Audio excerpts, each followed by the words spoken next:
Hello दोस्तों, शुरू करते हैं हम आज की क्लास। आज की हमारी क्लास रहने वाली है राजस्थान भूगोल की क्लास नंबर 6। प्राकृतिक एवं भौतिक स्वरूप में हमने मरुस्थल के बारे में अच्छे से अध्ययन कर लिया पिछली क्लासों में, जिसमें हमने बालू का स्तूप, शुष्क मरुस्थल, अर्ध शुष्क मरुस्थल, उसकी सभी विशेषताओं के बारे में अच्छे से अध्ययन कर लिया। आज हम अध्ययन करेंगे भौतिक स्वरूप के पार्ट नंबर 2 की, जो रहने वाला है हमारा अरावली पर्वतमाला। ये आपकी क्लास रीट के लिए, BST के लिए, PTET के लिए, पुलिस के लिए, सेकेंड ग्रेड के लिए, फर्स्ट ग्रेड के लिए, सभी के लिए बेहद उपयोगी रहेगी। मैं आपको क्लास शुरू करने से पहले बता देता हूँ, जो हमारा कंटेंट रहने वाला है वो विजय सियाग सर की बुक रहने वाली है।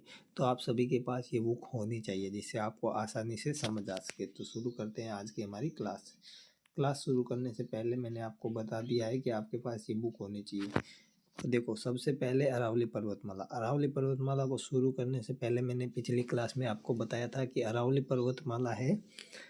पर्वतमाला जो है ये किसका अवशेष है। तो आप सभी को बताना है। इसको मैं एक ड्रॉ करता हूँ इस बॉक्स में, ठीक है। तो अरावली पर्वतमाला को मैंने आपको बताया था गोंडवाना लैंड। किसका? गोंडवाना लैंड। कैसे याद करोगे?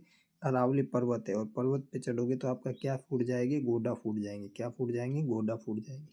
आपके क्या फूट जाएंगे? गोडा फूट जाएंगे। क्या? गोडा, ठीक है। तो अरावली पर्वतमाला किसका अवशेष है? गोंडवाना लैंड का। किसका? गोंडवाना लैंड का। यहाँ से आपको इतना याद होना चाहिए, ठीक है। नेक्स्ट आपको ये याद करना है कि अरावली पर्वतमाला को अन्य किस नाम से जाना जाता है। तो अरावली पर्वतमाला को मेरू पर्वत, आडावाला पर्वत और विष्णु पुराण में परिपात्रा के नाम से जाना जाता है। विष्णु पुराण में किस नाम से जाना जाता है? परिपात्रा के नाम से। आपको ये क्वेश्चन याद करना है कि अरावली पर्वतमाला को मेरू पर्वत कहा जाता है। आडा वाला पर्वत इसलिए कहा जाता है कि ये आडा पड़ा हुआ दिखाई देता है, और विष्णु पुराण में इसे परिपात्रा कहा जाता है, ठीक है। तो ये एक लाइन है, ये किताब में अच्छी दी हुई है। अभी तक परिपात्रा का क्वेश्चन आया नहीं है, आने वाले एग्जाम में ये क्वेश्चन आपको पूछा जा सकता है। तो आप सभी को यही याद होना चाहिए। तो शुरू करते हैं आगे की क्लास। आगे अरावली का निर्माण, यहाँ से देखिए अरावली का निर्माण। अरावली का निर्माण आपका किससे हुआ था? यूरेशियन प्लेट और ऑस्ट्रेलियन प्लेट। कैसे याद रखना है, मैं याद करने की ट्रिक बताता हूँ, ठीक है। आप सभी को पता होगा, आपने छोटी क्लासों में पढ़ा होगा कि इंग्लिश में स्वर होते हैं 5, A E I O U। आपको पहला और लास्ट स्वर लेना है, ठीक है। पहला स्वर है ए और लास्ट स्वर है यू। पहला कौन सा है? ए और लास्ट है यू। इन दोनों के बीच में है अरावली। सर ये कौन सी ट्रिक है? ट्रिक नहीं है, याद करने का एक तरीका है, ठीक है। ए का मतलब क्या होगा? Australian plate. क्या होगा? ए का मतलब होगा ऑस्ट्रेलियन प्लेट और यू का मतलब होगा यूरेशियन प्लेट। यहाँ पे लिखा हुआ है यूरेशियन प्लेट, ऑस्ट्रेलियन प्लेट। आपको कैसे याद करना है? देखो मैं बताता हूँ। इसमें सर ने लिखा है कि अरावली का निर्माण यूरेशियन प्लेट और इंडो ऑस्ट्रेलियन प्लेट के मध्य हुआ है। मैंने वही समझाया था, ए और यू, इनके बीच में अरावली। ए का ऑस्ट्रेलियन प्लेट और यू का यूरेशियन प्लेट, ठीक है। इतना आपको याद करना है। आगे चलते हैं। आगे मैं बताता हूँ अरावली किस प्रकार की पर्वतमाला है। देखो, इसमें भी आपको 2 क्वेश्चन डायरेक्ट पूछे जाएंगे, वो भी मैं आपको बताता हूँ। ज़्यादा दिमाग लगाना नहीं है, जो मैं बताऊँ वही आपको याद करना है, ठीक है। आपको इसमें पूछेगी कि अरावली का जब निर्माण हुआ था ना, तो अरावली किस प्रकार की पर्वतमाला थी। अरावली का जब निर्माण हुआ था तब अरावली किस प्रकार की पर्वतमाला थी। और एक आपको पूछेंगे कि अरावली वर्तमान में किस प्रकार की पर्वतमाला है, ठीक है। तो देखो यहाँ पे क्या लिखा है? वह। तो यहाँ वह लिखा है ना, तो यहाँ पे आप वह लिख सकते हो, वह, ठीक है। और वह से मतलब हो गया वलित। तो निर्माण के समय अरावली कैसी थी? वलित। और वर्तमान में कैसी है? वर्तमान में अवशिष्ट। कैसी है? अवशिष्ट। ये 2 क्वेश्चन बारी बारी आपको पूछा जाता है कि अरावली प्राचीन काल में कैसी थी, प्राचीन या निर्माण के समय कैसी थी? वलित पर्वतमाला थी। और वर्तमान में कैसी है? अवशिष्ट है। कैसी है? अवशिष्ट है। याद कर लेना, फैक्ट है, अच्छा क्वेश्चन पूछा जाता है इससे, ठीक है। देखो यहाँ पे सर ने क्या लिखा है कि अरावली एक प्राचीनतम वलित और अवशिष्ट पर्वतमाला है। काल पूछे तो सबसे प्राचीन है। हमारे भारत में 4 पर्वत मेन है, हिमाचल पर्वत है, हिमालय की पहाड़ियाँ, ठीक है, और अरावली पर्वतमाला और दक्षिण की पहाड़ियाँ हैं। तो आपको कुछ नहीं देखना, आपको अरावली के पास इन सब में प्राचीन है अरावली और नवीनतम है हिमालय। कभी सीटी का एग्जाम दो तो उसमें पूछे आपके कि सबसे प्राचीनतम कौन सा है, अरावली, और सबसे न्यूनतम कौन सा है, हिमालय, ठीक है। तो सबसे प्राचीनतम अरावली, और निर्माण के अनुसार मैंने आपको बताया वल्लित, और वर्तमान में कैसी है, अवशिष्ट। अवशिष्ट होता है रीशेड्यूल करना, और वल्लित का होता है फोल्डेड माउंटेन है, ये किस प्रकार की फोल्डेड माउंटेन है, ठीक है। नेक्स्ट देखो इसकी आकृति कैसी है, आकृति के बारे में मैं बताता हूँ। ये ऐसे कान बना लेना, ऐसे कान, ये कान के रूप में फैली हुई है अरावली, ठीक है। यहाँ गुजरात है और यहाँ दिल्ली है, ठीक है। आपको इसे याद रखना, ये कान बना लेना, कान के रूप में, कर्णवत रूप में अरावली फैली हुई है, ठीक है, कर्णवत रूप में फैली हुई है। अब मैं आपको समझाता हूँ, देखो ये भारत का मैप है, ठीक है, ये भारत के मैप में यहाँ पे आपको अच्छे से समझना है, ठीक है। यहाँ पे ये पानी पानी, ठीक है, लेकिन ये है क्या, अरब सागर, क्या है, अरब सागर, अरब सागर है, और इधर है बंगाल की खाड़ी। बंगाल की खाड़ी के बारे में अभी नहीं देखेंगे, अरब सागर। तो यहाँ से निकलती है आपकी अरावली पर्वतमाला, ठीक है, कहाँ से, यहाँ से निकलती है और यहाँ तक जाती है ऐसी, ठीक है, अरावली पर्वतमाला। तो ये यहाँ से निकलती है ना, इस बिंदु से अरावली, इस बिंदु से, तो ये कौन सा है, अरब सागर, अरब सागर से निकलती है। और यहाँ पे एक द्वीप है, इसका एक द्वीप बना हुआ है, यहाँ पे मैं आपको बताता हूँ, यहाँ पे एक द्वीप बना हुआ है, ऐसे द्वीप, ठीक है, इसको बोलते हैं मिनिकोय द्वीप। कौन सा द्वीप, मिनिकोय द्वीप। तो अरावली की उत्पत्ति यहाँ से हुई है, उत्पत्ति यहाँ से होने के कारण इसको क्या बोलते हैं, अरावली का पिता बोलते हैं। अरब सागर को क्या बोलते हैं, अरावली का पिता बोलते हैं, याद रखना। ये अरब सागर है ना, ए से अरब सागर, ए से अरावली, तो अरावली का पिता कौन है, अरब सागर, अरावली का पिता कौन है, अरब सागर। आपसे क्वेश्चन पूछा जाएगा कि अरावली किस प्रकार की है, तो कर्णवर्त है अरावली, और अरावली की शुरुआत हुई थी अरब सागर के मिनिकोय द्वीप से, इसी के कारण अरावली को अरब सागर का क्या कहा जाता है, अरब सागर को अरावली का क्या कहा जाता है, पिता कहा जाता है, ठीक है। चलते हैं नेक्स्ट, ये लाइन यही है, जो राजस्थान में कर्णवत रूप से फैली हुई है, किस रूप में, कर्णवत रूप में, जिसकी शुरुआत अरब सागर मिनिकोय द्वीप से, इस कारण अरब सागर को अरावली का पिता कहा जाता है, ठीक है। याद रखना है इतना ही आपको, ठीक है। नेक्स्ट में मैं आपको शॉर्ट नोट बनवा दूंगा, जो ये टॉपिक कंप्लीट होगा तो, और PYQ भी हम सॉल्यूशन करेंगे। देखते हैं इस बुक से कितना कंटेंट पिछले एग्जाम में पूछा गया है। नेक्स्ट में एक चीज़ बताता हूँ, मैंने आपको बताया अरावली कहाँ से, अरावली की उत्पत्ति कहाँ से हुई है, अरब सागर से, लेकिन अरावली स्थित रूप से कहाँ से शुरू होती है, देखो ये बता, ये अपना राजस्थान का मैप है, ठीक है, राजस्थान के इधर गुजरात है, तो गुजरात है ना, गुजरात से एक्चुअली अपनी अरावली शुरू होती है, यहाँ से लेके यहाँ तक जाती है, और ये बाहर निकलती है दिल्ली तक। तो ये गुजरात है ना, गुजरात का कौन सा स्थान है, खेड़ ब्रह्मा, खेड़ ब्रह्मा, गुजरात की खेड़ ब्रह्मा से शुरू होती है, पालनपुर की पहाड़ियाँ है ना, खेड़ ब्रह्मा कहाँ से शुरू होती है, खेड़ ब्रह्मा से शुरू होती है, और जाती कहाँ तक है, रायसीना पहाड़ी दिल्ली तक, जहाँ पे अपना राष्ट्रपति भवन बना हुआ है, रायसीना हिल दिल्ली तक। तो आपको पूछेगा अरावली कहाँ, अरावली का विस्तार कहाँ से कहाँ तक है, तो अरावली का विस्तार है खेड़ ब्रह्मा गुजरात से लेकर रायसीना पहाड़ी दिल्ली तक है, याद रखना। इसकी लंबाई कितनी है, इसकी चौड़ाई कितनी है, इसके बारे में हम आगे अच्छे से देखेंगे। तो सर की इस लाइन से भी आपको समझ में आ गया, अरावली सतत रूप से खेड़ ब्रह्मा गुजरात से रायसीना हिल्स दिल्ली तक फैली हुई है, ठीक है। नेक्स्ट देखिए, नेक्स्ट फ्रेंड, मैंने अभी आपको बताया था मैप से कि ये मैप है, ये अरावली है, ठीक है। इस अरावली की टोटल लंबाई है 692 किलोमीटर, कितनी, 692 किलोमीटर, 692 किलोमीटर है ना इसकी, जिसमें से ये राजस्थान है, ये राजस्थान में अरावली कितनी है, तो राजस्थान में आपको याद रखना है 550, कितनी, 550, लगभग 80%, कितनी, 80%, 80% है, कितनी है, 80। तो अरावली की कुल लंबाई पूछे तो कितनी है, 692, और राजस्थान में कितनी है, 550, मतलब 80%। और अरावली की ऊंचाई कितनी है ये भी बताता हूँ, देखो अरावली की ये ऐसी पहाड़ियाँ है ना, ये तो हाईएस्ट जो पहाड़ी है ना, वो औसत ऊंचाई होती है ना, ये अरावली की हाईएस्ट पहाड़ी और ये सभी पहाड़ी, इनकी औसत ऊंचाई सबको जोड़ के उनमें देखा जाता है। तो अरावली की औसत ऊंचाई आपकी कितनी है?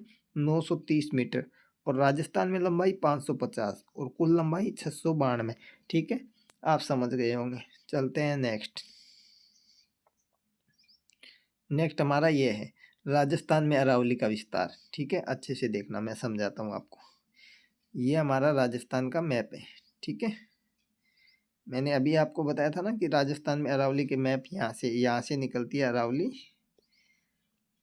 ये आपकी अरावली निकलती है यहाँ से और यहाँ तक जाती है। ठीक है, ये अरावली पर्वतमाला है। अब इसको सर कैसे करेंगे? देखो, यहाँ से यहाँ तक है अरावली।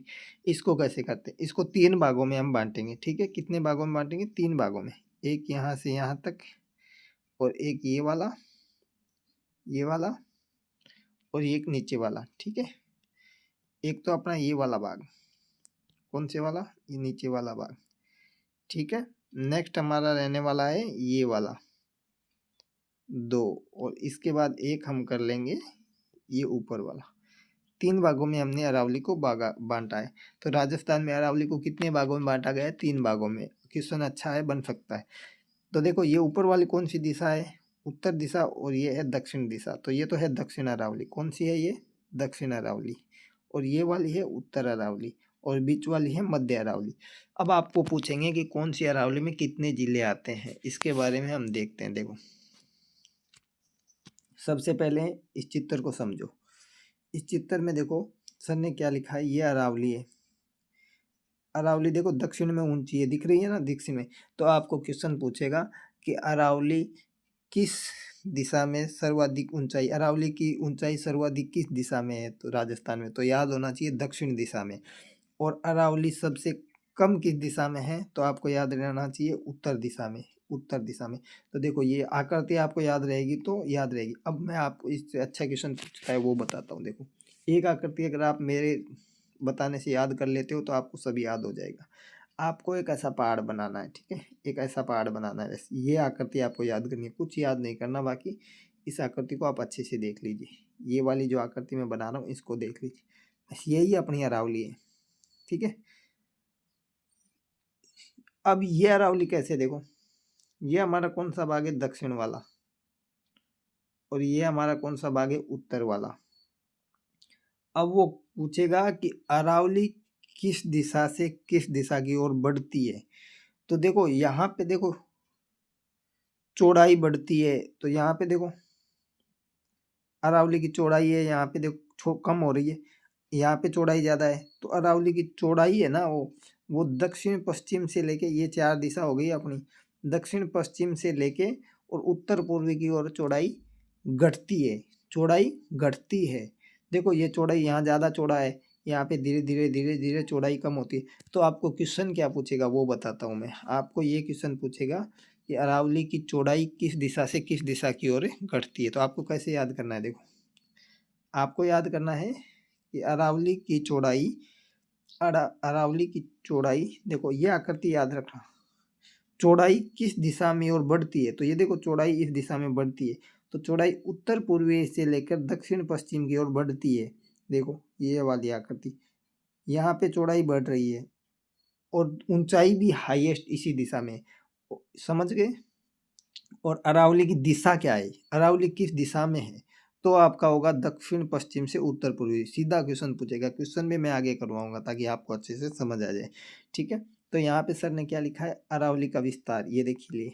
ठीक है, अरावली दक्षिण में 1000 मीटर, औसत ऊंचाई कितनी है? 1000 मीटर, और मध्य में 700 और उत्तर में 450। याद रखना। ठीक है, ये किताब में बुक में नहीं दिया हुआ है, ये मैंने बीच में मेंशन किया है। ठीक है, आप याद कर लेना इसको अच्छे से। ठीक है, अब देखो उत्तरी अरावली में कौन कौन से जिले आते हैं। आपको कुछ याद नहीं रखना, आपको राजस्थान का अच्छे से मैप याद है तो आपको मध्य वाले याद करने हैं। अजमेर, टोंक और ब्यावर।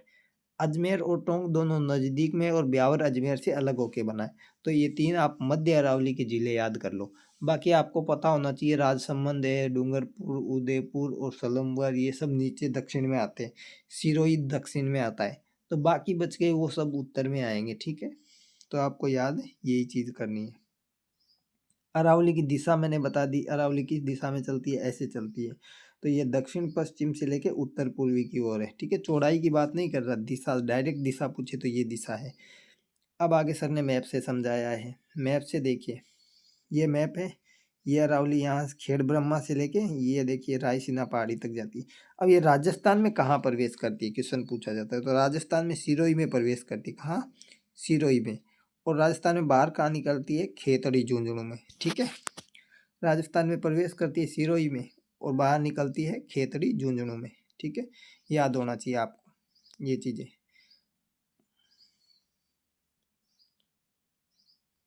ठीक है। अब अरावली का दक्षिण पूर्व की ओर कम होता जाता है। ये वाली मैं पीडीएफ में आपको अच्छे से दे दूंगा। ये वाली चीज़ें थोड़ी हाईलाइट हो गई हैं, यहाँ पे छुप गई है, थोड़ी अच्छे से देख लेना इसको। नेक्स्ट हम चलते हैं आगे की क्लास में। अध्ययन की दृष्टि से अरावली को 3 भागों में बांटा गया है। मैंने अभी बताया था 3 भागों में बांटा गया, उत्तरी अरावली, मध्य अरावली और दक्षिण अरावली। अब आपको क्वेश्चन क्या पूछा जाएगा, वो 3 क्वेश्चन आपको यहाँ से याद करने हैं। पहला क्वेश्चन आपको पूछेगा उत्तरी अरावली की सबसे ऊंची चोटी। तो ये तो आप सभी को लगभग पता है, रघुनाथगढ़। कौन सी? रघुनाथगढ़। कहाँ पे है? सीकर में। जो नए स्टूडेंट है वो कॉपी में नोट कर ले तीनों क्वेश्चन। उत्तरी अरावली की सबसे ऊंची चोटी है रघुनाथगढ़, यहाँ पे सर ने मेंशन किया है। रघुनाथगढ़ सीकर में 1055। ये उत्तरी अरावली की सबसे ऊंची चोटी है। कौन सी? रघुनाथगढ़। कौन सी? रघुनाथगढ़। समझ गए? उत्तरी अरावली की सबसे ऊंची चोटी कौन सी है आपकी? रघुनाथगढ़। मध्य अरावली की सबसे ऊंची चोटी आपको ऑप्शन में आई, उस हिसाब से जवाब देना है। टोडगढ़ या तारागढ़।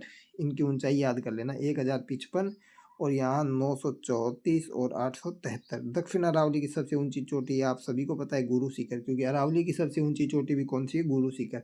इसकी लंबाई कितनी है, ऊंचाई कितनी है? 1722 मीटर। इसकी ऊंचाई कितनी है? 1722 मीटर, याद रखना, ठीक है। गुरु शिखर की ऊंचाई कितनी है? 1722 मीटर। और रघुनाथगढ़ की कितनी है? 1055। और तारागढ़ की कितनी है? 873। और टोडगढ़ की कितनी है? 934। नेक्स्ट ये चीज़ देखो, उत्तरी अरावली, मध्य अरावली और दक्षिण अरावली। उत्तरी अरावली में जिले आते हैं वो आपको देखने हैं मैप के हिसाब से। और मध्य अरावली में जो जिले आते हैं अजमेर, कौन से? अजमेर, टोंक और ब्यावर। लेकिन ये कहाँ से कहाँ तक फैले हुए हैं देखो, इसके बारे में ये वाली चीज़ आप ना पढ़े तो भी काम चलेगा, ठीक है, कोई नहीं पूछेगा। ये वाली चीज़ देखो, उत्तरी अरावली की सर्वोच्च चोटी मैंने बताया रघुनाथगढ़ 1055 शिखर। और मध्य अरावली को मेरावाड़ा भी कहा जाता है, मेरावाड़ा। इसका विस्तार मैंने बता ही दिया, 3 जिलों में है। इसकी ऊंची चोटी है टोडगढ़। कौन सी? टोडगढ़। टोडगढ़। टोडगढ़ कहाँ है? ब्यावर में, ठीक है। पहले अजमेर में थी, अब ब्यावर में है, ठीक है, फिर कंफर्म कर लेंगे। टोडगढ़ की ऊंचाई कितनी है? 934। तारागढ़ 873। और नाग की कितनी है? 795। नाग से हमारी लूनी नदी निकलती है, ठीक है, 795। इधर आप आइए, इधर सर्वोच्च चोटी कौन सी? गुरु शिखर। दक्षिण अरावली को पुनः 2 भागों में बांटा गया है। आबू अरावली सिरोही और पाली में है। और मेवाड़ अरावली जो 3 राज्य है, 3 जिले हैं, उदयपुर, सलूम्बर और राजसमंद, उसमें बांटा गया। आबू अरावली का मतलब है सिरोही और पाली में। आपको क्वेश्चन पूछेगा आबू अरावली का विस्तार किन किन जिलों में है, वहाँ आपको ऑप्शन देगा सिरोही व पाली, सिरोही और जालोर, सिरोही और उदयपुर, राजसमंद और सिरोही। तो आपको पता होना चाहिए सिरोही और पाली, ठीक है, याद रखना। अब मैंने आपको बताया था ऊंचाई के बारे में, यहाँ से वो फैक्ट लेके मैंने उस मैप में शामिल कर दिया था। कौन सी वाले? इसमें। यहाँ पे कितनी थी? 1000। और यहाँ पे कितनी थी? 700। और यहाँ पे 450, याद रखना मैप से, ठीक है। यही चीज़ यहाँ पे दी हुई है। औसत ये भी आप चीज़ नहीं पढ़ो तो भी कोई दिक्कत नहीं है, लेकिन आपको याद होना चाहिए कि सबसे ज़्यादा चौड़ाई, ये वाली आकृति याद हो, सबसे ज़्यादा चौड़ाई है दक्षिण पश्चिम में, दक्षिण अरावली में। और सबसे कम चौड़ाई कहाँ पे है? आपकी उत्तर पूर्वी में। नेक्स्ट आते हैं अरावली के पठार। अरावली के पठार, अरावली में काफ़ी पठार है, ठीक है। सीधा सीधा क्वेश्चन पूछा जाता है। 2 ऐसे पठार हैं जिनसे थोड़ा डीप क्वेश्चन पूछा जाता है। आपको पूछेगा कि कास्करा और कांकड़वाड़ी का पठार कहाँ है, तो आपको याद रखना है अलवर में। बोराट का पठार, बोरठ, इसको क्या याद रखोगे? रट। रटते हम क्या है? जी के। जी और के। जी से गोगुंदा और के से कुंभलगढ़। गोगुंदा और कुंभलगढ़। कहाँ से? गोगुंदा और कुंभलगढ़। तो गोगुंदा आपका कहाँ पे है और कुंभलगढ़ कहाँ पे है? तो गोगुंदा आपका उदयपुर में और कुंभलगढ़ आपका राजसमंद में। तो क्वेश्चन ऐसे पूछ सकता है बोरट का पठार कहाँ स्थित है, तो गोगुंदा और कुंभलगढ़ के मध्य स्थित है बोरट का पठार। और जिला पूछे तो गोगुंदा उदयपुर और कुंभलगढ़ राजसमंद के बीच स्थित है। ठीक है। नेक्स्ट आपका आ जाता है आबू पर्वत। आबू पर्वत सिरोही में है। उड़िया का पठार गुरु शिखर के नीचे सिरोही में। ये आपको बोमठ, यहाँ बोरट है और यहाँ बोमठ है, मठ है। ठीक है। तो बोमठ कैसे याद करेंगे, देखो मैं आपको याद करवाता हूँ। यहाँ पे था आपका राजसमंद, यहाँ पे था उदयपुर और यहाँ पे आ जाएगा डूंगरपुर। देखो दूर याद हो गया, दूर क्या याद करना है आपको, दोबारा देखो दूर, यहाँ पे भी एक है, यहाँ पे भी एक है, तो यहाँ पे DUR, यहाँ पे वो मठ है, वो मठ है, और यहाँ पे है बो रट है। तो उदयपुर और राजसमंद के बीच कौन सा है, बोरठ है। और डूंगरपुर और उदयपुर के बीच कौन सा है, बोमठ है। ठीक है, याद रखना है ऐसे। तो आपको देख लेना है यहाँ पे बोमठ किस किस के बीच में है, डूंगरपुर और उदयपुर के बीच। अब आता है लसाड़िया, इससे अच्छा क्वेश्चन पूछा जाता है। लसाड़िया पहले उदयपुर में आता था, जो कि हमारे जयसमंद झील के पूर्वी में, उत्तर पूर्वी में कटा फटा पठार था ना, उसको बोलते थे लसाड़िया। लेकिन वर्तमान में यह सलूम्बर और प्रतापगढ़ में आता है। ठीक है, याद रखना है आपको। ये नीचे हम पढ़ेंगे पठार के बारे में विस्तृत अध्ययन। तो हमारा सबसे ऊंचा पठार है राजस्थान का ऊडिया का पठार। ये क्वेश्चन आपको पूछा जाएगा कि राजस्थान का सबसे ऊंचा पठार कौन सा है, तो आपको याद रखना है ऊडिया का पठार। ठीक है, ऊंचाई इसकी पूछी जाती है 1360, कितनी 1360, याद रखना। ठीक है ना। और कौन से जिले में है, सिरोही में। कौन से में है, सिरोही में। 3 ही क्वेश्चन पूछे जाएंगे। ऊडिया का पठार किस जिले में है, सिरोही जिले में। ऊडिया का पठार सबसे ऊंचा पठार है और इसकी ऊंचाई कितनी है, 1360 मीटर। कितनी, 1360 मीटर। ठीक है, आगे चलते हैं आबू का पठार। पहले आबू का पठार पढ़ने से पहले मैं आपको पढ़ाऊंगा बोरट का पठार। अभी जो अपने पढ़े थे ना रट वाला, तो आपने क्या पढ़ा था, रट। रट क्या, जी के। ठीक है, तो जी के से क्या हो गया, देखो कुंभलगढ़, और जी से क्या हो गया, गोगुंदा हिल्स। ठीक है, तो ये कहाँ स्थित है, कुंभलगढ़ हिल्स और गोगुंदा हिल्स के मध्य है। जी के रट, तो रट का मतलब क्या हो गया, कुंभलगढ़ और गोगुंदा के मध्य स्थित है। ये मैंने इसको इसलिए पहले लिया है कि राजस्थान का दूसरा सबसे ऊंचा पठार है। कौन सा है, दूसरा सबसे ऊंचा पठार है। कौन सा है, दूसरा सबसे ऊंचा पठार। पहला ऊडिया का पठार, दूसरा बोरट का पठार। याद रखना, पहला ऊडिया का पठार, दूसरा बोरट का पठार। पहले की ऊंचाई आपको कितनी बताई थी मैंने अभी, 1360 मीटर। कितनी, 1360 मीटर। दूसरे की है 1225 मीटर। इन दोनों की ऊंचाई पूछेंगे, बाकी किसी की ऊंचाई आपको पूछी नहीं जाती है एग्जाम में। ठीक है, इन दोनों की ऊंचाई आपको याद रखनी है। अब आपको मैं एक चीज़ बताता हूँ, ठीक है, बोरट के पठार की, कि जो बोरट का पठार है ना आपका, ये बोरट का पठार है, ये अरावली है ना, अरावली पर्वतमाला, उसमें जल विभाजक का कार्य करती है। ये लाइन अच्छे से याद कर लेना कि अरावली में जल विभाजक का कार्य कौन करता है, तो बोरट का पठार करता है। देखो मैं कैसे बताता हूँ, ये अरावली है, यहाँ पे बोरट का पठार है, तो यहाँ वर्षा ज़्यादा होती है, यहाँ कम होती है। जल बाढ़ जल विभाजक का कार्य करती है। जैसे पूरे राजस्थान में जल विभाजक का कार्य अरावली करती है, वैसे अरावली में जल विभाजक का कार्य कौन करता है, बोरट का पठार। अच्छा क्वेश्चन आपको इससे पूछा जा सकता है, तो आपको इसको याद कर लेना है अच्छे से। ठीक है, अब आ जाते हैं नेक्स्ट ऊपर वाले में, वापिस वाले आबू का पठार। कौन सा, आबू का पठार। आबू का पठार, यह भी आबू नाम है, तो आपको पता होना चाहिए ये कहाँ पे है, सिरोही में। और कौन सी अरावली में, दक्षिण अरावली में, क्योंकि सिरोही जिला कौन से में, दक्षिण में। ठीक है, ये सिरोही का दूसरा ऊंचा पठार है। कौन सा, सिरोही का दूसरा ऊंचा पठार है। सिरोही का पहला ऊंचा पठार ऊडिया का पठार, ऊंचाई 1360, ऊंचाई 1360। अब आपको यहाँ से आबू के पठार से क्वेश्चन एक ही पूछा जाता है, निम्न में से कौन से पर्वत, कौन से पठार का आकृति बेथोलित संरचना में है। किस पठार की आकृति बेथोलित संरचना में है, तो याद होना चाहिए आबू का पठार।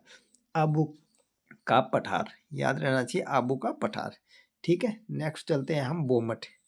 मैंने बताया था आपको, एक बार फिर ट्रिक बताता हूँ, DUR दूर, यहाँ पे क्या है, रट, और यहाँ पे क्या है, बोमठ। तो डूंगरपुर और उदयपुर के मध्य, कहाँ पे, डूंगरपुर और उदयपुर के मध्य। तो यहाँ से सर ने क्या लिखा है, यह है पहाड़ी पठारी क्षेत्र जिसका विस्तार डूंगरपुर और उदयपुर में है।